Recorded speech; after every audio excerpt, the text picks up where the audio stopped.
This was Konami's answer to NBA Jam. Run and Gun came out in the arcades in November 1993.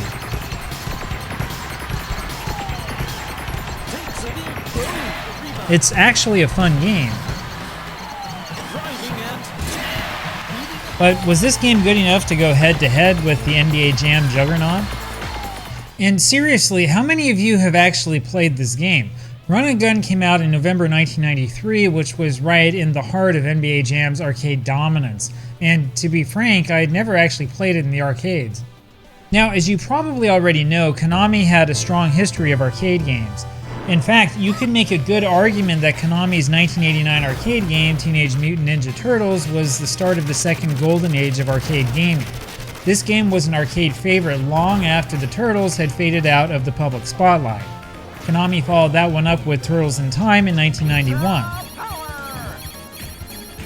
That was the same year The Simpsons came out, which is one of the most famous arcade games to never have a home release. I've got a pretty good feeling that just about all of you have played this one at some point in time. X-Men came out in 1992 to complete Konami's collection of arcade masterpieces. The beat-em-up genre was certainly alive and well. Of course, the golden age of arcade gaming wasn't entirely a Konami golden age.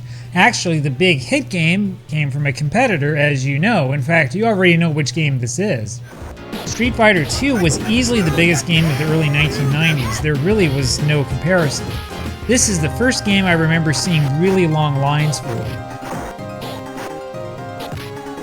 That set the stage for Midway's ultra-violent Mortal Kombat. And in turn, the Mortal Kombat digital approach to graphics paved the way for Midway's NBA Jam. And so you can see that things came around full circle in a way. But the thing is that Konami was struggling after X-Men was released. While we tend to remember the games that worked, a bunch of games flopped. Martial Champion, for example, was clearly a Street Fighter II clone. Don't feel bad if you've never heard of it, because I hadn't either. After all, there were tons of games just like this that came out in 1993. And Run and Gun simply got lost in the mix. But to be fair to the game, it actually was pretty popular at first. It's just that most of us didn't notice. If you were an arcade industry insider in 1993, you would have noticed this ad in the November 1993 issue of Replay magazine. It looks kind of janky, but at least you could tell it's a basketball game. However, what's the deal with this logo? And what's the deal with that name? I mean, Run and Gun? Yeah, I know that it's a basketball concept, but the problem is that it was also the name of an entire genre of video games, one that had been well established by 1993. And ironically, Konami actually started this genre. You know this game, right? Contra was a hit 1987 arcade game and is arguably still one of the best run and gun games of all time. It's a run and gun game because you run to the right and shoot things. Of course, the 1988 NES version is more famous. Everybody's played this. And so, when you do searches for Run and Gun to this day, you're much more likely to find articles about Contra than anything about the 1993 basketball game. Now, that combination of confusing name and generic logo might not seem like a lot to you. I'm telling you, though, that that combination likely is the reason that this game didn't catch on. So let's take a look. Okay, check this out. This is the December 1993 issue of Replay magazine. Run and Gun beat out Mortal Kombat and NBA Jam for the top-rated spot in its first month. But look at the distribution number. Less than 10% of respondents rated the machine. Jump ahead at random to May 1994. Run and Gun is 5th. 28% of respondents rated the machine, which means that the game was spreading. But its numbers paled in comparison to NBA Jam Tournament Edition, a game that literally had just come out the month before. Now, this doesn't necessarily tell you a lot about the actual distribution of the game, but it gives you a hint. Sure, the places that carried the game reported that it was a hit with the customers, but that doesn't help you very much if there's only a few places that actually carry your game. Though it was kind of hidden, the old Video Games magazine also carried top 10 arcade listings. In March 1994, Run and Gun was number 1. But keep looking at this. Can you tell from this image what kind of game Run and Gun was? In comparison, here's the image for NBA Jam from the January 1994 video games chart. See the difference? And of course, NBA Jam had front page attention as well. Everybody had heard of it by early 1994.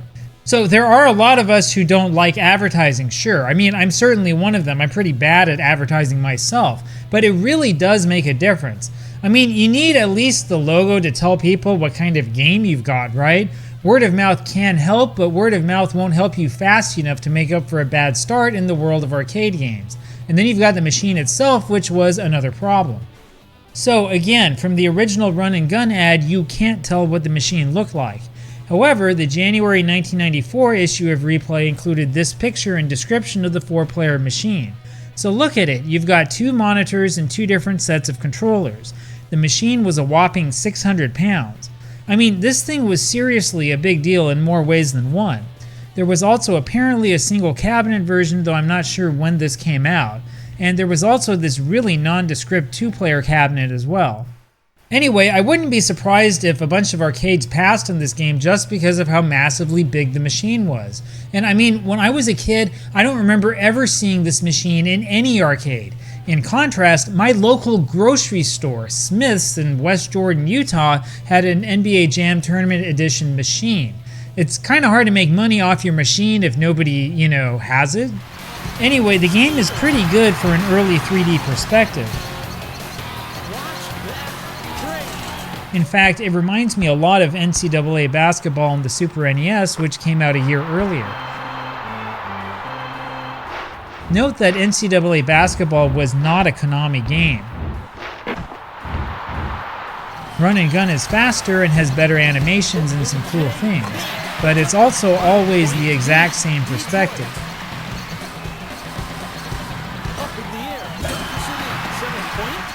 And, well, that perspective is probably what the game's downfall really was. My biggest complaint is that I can barely see what I'm doing. I don't know who's open or where my teammates are. Sometimes I can't even tell where I am on the court. And the depth perception on defense is really a problem. Look, NBA Jam is far from perfect on the depth perception issue. But at least you can tell where the other players are and what is happening. The problem with 5-on-5 games like this is that there are just too many players to keep track of. All of this reminds me of another Konami arcade basketball game that had similar issues. Well, the old Double Dribble arcade game was also a 5-on-5 game.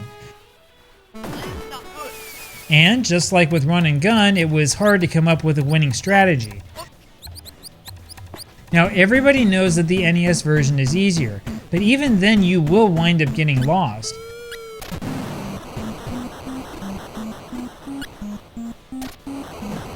In fact, even games like Super Tecmo Basketball from 1992 made it really hard to figure out which guy you controlled and where your teammates were. Now, it's not that 5-on-5 basketball just doesn't work for video games. It can work, but game designers need to figure out a way to make it easy on the player, and the same is true of that 3D perspective. The only major complaint I have about NCAA basketball on the Super NES is that it's easy to feel disoriented. The behind-the-shoulder 3D perspective is interesting, but it's far from perfect.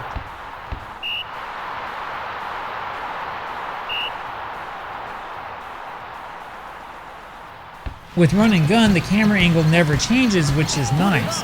However, the fact that your teammates simply cannot play defense means that you have to keep switching players. And that can make things pretty confusing. You see, if you want to make a good arcade-style 3D NBA game, you need to do something like NBA Street Volume 2. The camera is zoomed out so you can tell what's going on. Your teammates actually can play defense, imagine that.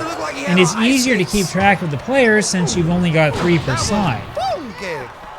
Run and Gun's biggest problem is that it's just too confusing.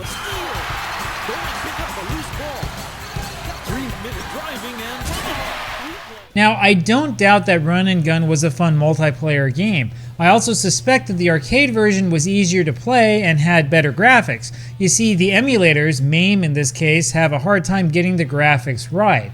However, there is another issue with this game. That would be the home version. NBA Give and Go was the home version of Run and Gun. Give and Go came out in 1995. You've got real players and teams, which is nice.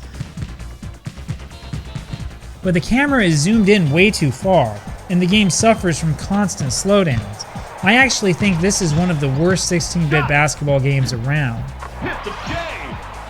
And then there was the sequel, Run and Gun 2 in the arcades. This game is kind of obscure, but those who have played it really love it. I found it kind of underwhelming. Now the sound is awesome, especially the crowd, but the gameplay is basically the same as the original. And there are long stretches where I really have no idea where I am or what I'm doing. It's nowhere near as much fun as NBA Hang Time. Now, I know that this series didn't die off there. There were later versions on the PlayStation starting with NBA In the Zone. We'll look at all of those later. As for the original arcade game, well, honestly, I think it's kind of overrated. I mean, it's fun, don't get me wrong. But it really is disorienting. This would have been a much better game if there were better camera angles. As it stands, in my opinion, this is pretty forgettable. Anyway, I know that many of you will disagree, and feel free to tell me that I'm wrong in the comments.